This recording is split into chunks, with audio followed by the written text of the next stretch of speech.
Okay, great. So our speakers for this session are Miranda and Frieda from Heat Strike, and I'm just going to pass straight over to them. They've got a presentation for us. Very exciting. So yeah, Miranda and Frieda, take it away. Hi, everyone. Welcome. Thank you for being here. I'm going to talk to you a little bit about the Heat Strike campaign. So when the weather's nice, a bit like today, people often quite like the heat and they feel it's something to celebrate and makes the weekend a bit nicer. But when it gets to temperatures as high as 40 or even sort of in the high 30s, people generally aren't enjoying the heat anymore. And it becomes something that is uncomfortable, unpleasant, and even dangerous. So our campaign is based around campaigning for workers' rights and climate action during heat. And we formed the idea for this campaign because we all were all previously involved in XR, and we noticed that when normally there'd be a steady trickle of people on XR's open calls, but when we had extreme heat, suddenly the calls would be jammed, and loads of people would be wanting to join. So we realized there's something about extreme heat that really mobilizes and motivates people. So it doesn't happen, as often as, say, flooding in the UK, but when it does happen, it's like an experience that everyone's happening all at the same time, and suddenly they can feel the climate crisis has arrived. Suddenly it sort of feels real to them. It doesn't feel like this distant thing anymore. It's sort of quite clearly here on our shores. And so this is why we are organising around heat in Heat Strike. And we're going to play a little video that talks about heat from the point of view of firefighters. So our campaign, we're building links with trade unions, as well as climate activists and workers, because heat is a massive issue in the workplace. And we're going to hear from Ricardo, who's part of the Fire Brigades Union, who are one of our key allies. They've passed a motion in support of our campaign. We're going to hear a clip from an online rally he did with us last year. Thank you for inviting us to this incredibly important rally this morning, and what is such an important initiative. Now, I suppose my contribution may be slightly different, because although, as I'm about to set out, the struggle is the same, the consequences, given the nature of our profession and our trade as firefighters, is slightly different. But I want to start by setting out how severe a workplace issue this is for FBU members, for firefighters, in the here and now. So this isn't abstract. This isn't a future coming over the hill issue. This isn't an emerging issue. It's an incredibly relevant and severe and growing issue in the here and now for firefighters. On to about one incident, the Yarnell Hill fire in Arizona in 2013 was the biggest loss of firefighter lives at a single incident since the World Trade Center. 19 of the Granite Mountain hotshots were killed in one instance, battling a wildfire. Just this last week, we've seen firefighters in California hospitalized. At the other end of extreme weather events, we've sadly seen a firefighter in Germany die whilst trying to protect his community from floods. So this is a workplace issue that is taking the lives and the health of firefighters ever more regularly all over the world as we speak. And look, I've done 18 years fighting fires in Essex. I can speak firsthand. These fires are brutal. No element of firefighting is easy, but these particular fires, wildfires caused by heat waves, are absolutely brutal. The extreme temperatures you're working at, the fire spreads at speeds faster than a firefighter can move. You can't hear. Not a lot of people realize this, but they're incredibly loud. And your PPE in those temperatures can become as much as a hazard to you as it does a protection. But despite these incidents growing in regularity and severity, despite heat waves being in the National Risk Register since 2008, wildfire being added to the National Risk Register in 2013, a register that fire services and government should be preparing for. Instead, what we've seen them do is absolutely decimate the fire and rescue service. So we're not just fighting this growing risk in regularity and severity, but since 2010, we've seen 12,000 firefighters cut, and all the resources and equipment that go with that. We had 30% of central government funding cut at a time where we should be growing and funding the service to be able to be resilient and prepare for this risk, but we're absolutely unprepared. And look, we've been absolutely let down by government and policymakers and chief fire officers in preparing to be on the front line of a climate crisis. There's consequences to that. You know, we're not just seeing the wildfires increase as we see in temperatures soar, but where they're happening, we're seeing change. We're now seeing them in what we call a rural-urban interface. They're no longer out just in wildland. We're seeing them reach urban areas. I mean, in that 19th of July heat wave in 2022 was the busiest day for London Fire Brigade, London, since World War II. We saw firefighters hospitalised that day, one after the other after the other. They were desperately calling for backup and were told there simply wasn't any coming, whilst fire engines sat dormant and empty all over the capital because we simply don't have enough workers, enough firefighters to crew them. It's an absolute scandal. 15 major incidents were called across the UK on that day. This is a growing incident. And although we saw firefighters hospitalised through burns, through heat exhaustion, one after the other through these heat waves, it's not just the immediate effects that are harming workers in the fire and rescue service. You know, we've seen by the work, and I'd urge you all to look at work done by Professor Anna Stetz and her team at UCLan, evidencing the link between the sort of exposures at these incidents and the sorts of temperatures at these incidents, linking to cancer and other occupational diseases in the fire and rescue service. So we can't even really quantify the damage done to firefighters by these extreme weather events. So that was Ricardo last year, but the points he's making are just as relevant, if not more so now. We went to the Fire Brigades Union conference a couple of weeks ago and spoke to dozens and dozens of firefighters, and so many of them were talking about grass fires because it has been such a dry May. It's the driest May on record. So already there's like a much higher than average amount of fires that they're fighting. Already the effects of the climate crisis are being felt by them in 2025, and they're really worried and concerned about how this summer is going to progress in terms of fires and their work, and how that's going to affect not just them, but the communities that they serve as well. So our demands. So we are demanding three things. Someone has written in the chat, Marcin has written about the fact that there is no maximum working temperature in this country, which is absolutely right. And one of our demands is for a maximum working temperature. So there is a minimum working temperature, but not a maximum. We are demanding that the UK government set a national maximum indoor working temperature of 30 degrees and 27 for those doing strenuous work. This is in line with the TUC's Cool It campaign. Our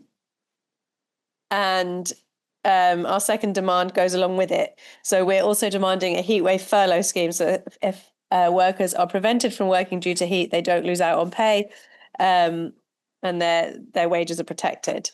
And then our third demand is for a climate action plan. We know our government are not doing enough to tackle the climate crisis, is illegally inadequate. We're demanding that they take action to mitigate the climate crisis now. And these demands are both are aimed at the government, but they speak to both the need to address the rights of workers here in the UK now because of how the climate crisis is arriving on our shores now, but also the fact that we also need to be taking action to mitigate this crisis as well. So I'm going to talk to you a little bit about what going on heat strike means in a minute. But the important thing about the heat strike is that it's going to happen at the temperature that ordinary people really feel that it has become too hot. They feel like it's unusual heat. It's not in line with what you'd expect from the UK. This is the climate crisis. So it's not the point that we reach our maximum working temperature. It's that point that's motivating, that's mobilizing, because it's the point that people feel, no, this is heat driven by climate. Our threshold temperature is 36 degrees. So we have made a judgment call that we think when it hits 36 degrees or more in the UK, it's clear this is clearly temperature that's driven by climate and not natural or expected for the UK. So that is our threshold temperature. So going on heat strike, when it hits 36 degrees or more, we will call a heat strike in the UK. This is a UK-based campaign. If you are not UK-based and you want to get in touch with us about how to start a campaign like this in your country, you'd be extremely welcome. Going on heat strike can mean a variety of things. So we've designed this in such a way that anyone can get involved in a way that works for them. So the most sort of confrontational way you might go on heat strike is by literally stopping working. And in the UK, there's a right called Section 44, which allows you to stop working if it's no longer safe for you to do so. We are going to be running trainings on Section 44 and your rights under Section 44. It's not super straightforward or necessarily kind of easy to invoke those rights, but it is a right that you do have. And it's a right that's designed to keep you safe. So you're not forced to go into work if that's going to be dangerous for you. It's the law that the NEU used during COVID when teachers refused to go and work in schools, when the government refused to close the schools. If that's not something that's appropriate or available to you, you might want to negotiate some sort of mitigations for heat with your employer. So sort of ventilation, more breaks, working from home, sort of water, snacks, that sort of thing. You might want to put a poster in your window. You might want to go slow at work and just work the minimum. You might not work. You might not be a worker, in which case you might want to go into your community and support workers who are having to go to work if that's something that's available to you. We also have digital actions for disabled people as well. The important thing is that whatever you do, you share it with us, you take pictures, you record what you've done and send it to us so that we know what you're doing and we can amplify it as well. So this demand for a maximum working temperature and a furlough scheme, it's been around since 2008, but there's never been a sort of big campaign like this really putting pressure on to win that demand. So if we all get involved and put pressure on the government and show them that heat is actually going to affect the economy, it's going to affect productivity, which it is going to do, we might be able to achieve something. And we know that productivity drops in the UK when it's hotter anyway, which is something we can claim as a win for our campaign. So Heat Strike is a coalition. We're not a single campaigning group, and we've been working really hard to build our coalition, reaching out to many different groups. And part of what we're really proud of is that we've managed to build relationships outside of our bubble and with the trade union space, which is something that's quite difficult, takes quite a lot of work, doesn't come as naturally as building relationships with our sort of fellow green groups. So we've had, we have relationships with the climate NGOs, grassroots groups, XR, Just Stop Oil, but also had motions passed by the Fire Brigades Union, the Bakers Union, the TUC and Equity, and are working closely with the NEU and Unite and other unions as well, hoping to get motions passed next year in many more unions. I'm going to pass to Frieda to talk about Heat Week. Great. So like Miranda said earlier, Heat Strike was inspired by the heat wave in 2022. And so we've been building this coalition of organizations. We've been signing people up. We've been going to conferences, mobilizing people for Heat Strike. And so for the last 2 years, we've been so ready to call a heat strike. And then every summer for the last 2 years, the weather was absolutely shit and we didn't get to the 36 degrees. So this year, we're going to turn up the Heat Week, which is going to happen from the 14th to the 20th of July, which on average is the hottest week in the year in the UK. And so we're going to organize this week because lots of people around the country want to take action. They want to start talking about heat. So this is going to be a mobilization exercise. It's to raise awareness of heat strike, try to get a little bit into the news and just warming up our own coalition. So I think this can get a little bit confusing. So just to make it 100% explicit, heat strike is still a thing. So heat strike is the thing that we call for when we get to 36 degrees or more. And turn up the heat week is something that's going to happen independent of the weather in the week of the 14th to the 20th of July. Because the chances that the weather is going to be like really, really bad in that week are very, very slim.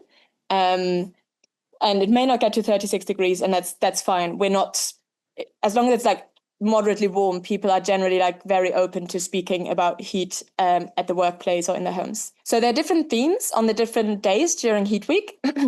And so the idea is not that anyone should have to commit to doing something every single day of the week during heat week, but there are different things that will work for different individuals and different groups.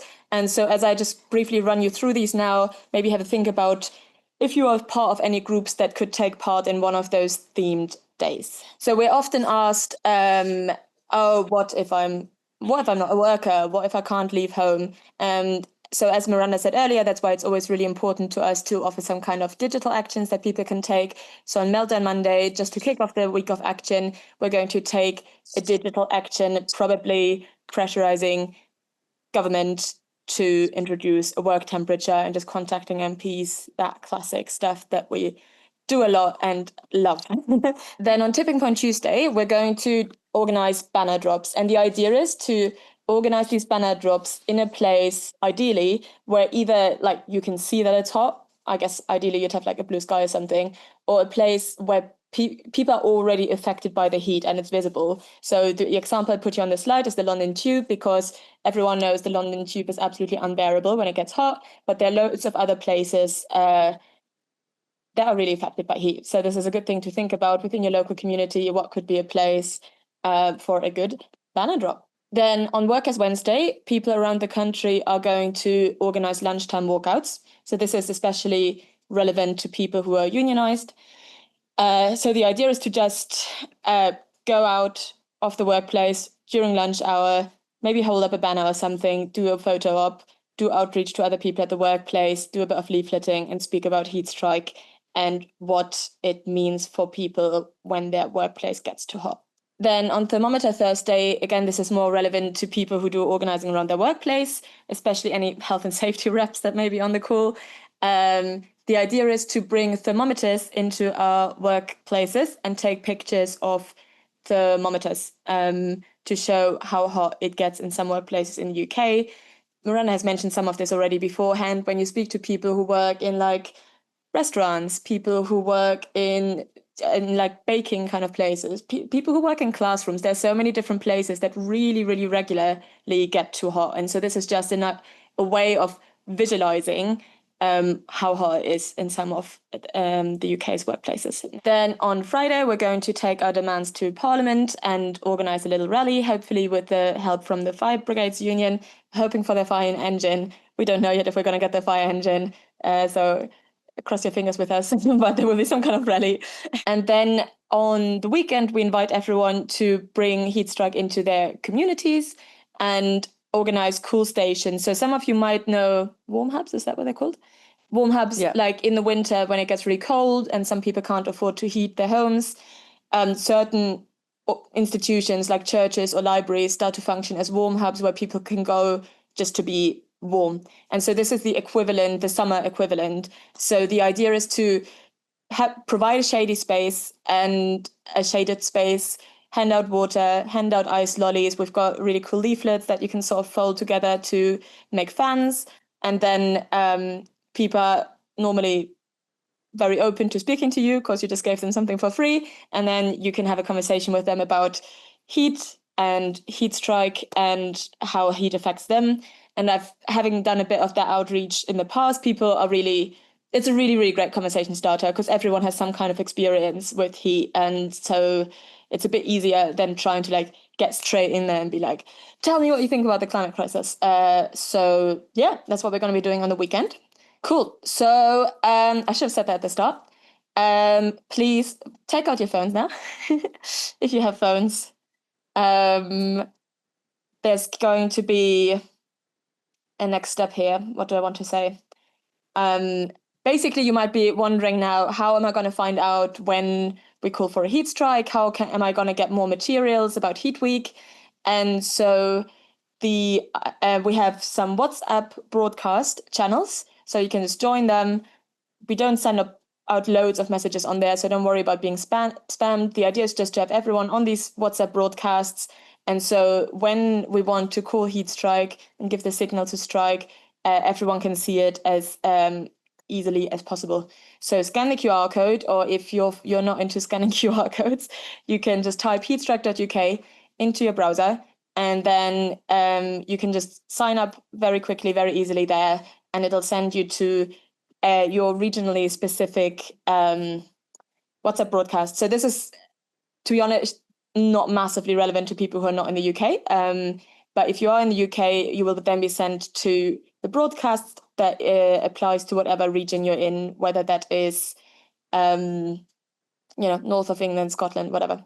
So this is just to quickly explain to people how to use the heat strike WhatsApp broadcast. If you're joining one, you can press on the header and then add a group. So if any of you want to take part in Heat Week and organize within your local area, you can just either join a group that's already there or add a group and create a new group. And then you can create a group for, I think Glasgow exists now, but I don't know, Sheffield, wherever you are. And then other people can join that group as they get to the broadcast. And then it's easier for you guys to find each other and organize within your area, because this is relevant to so many different groups. So some of you here might be from Extinction Rebellion or Just Stop Oil or various other sort of grassrootsy groups. And I think the good thing about heat is that it affects so many different groups. So it's a great way of organizing across different community groups within your area.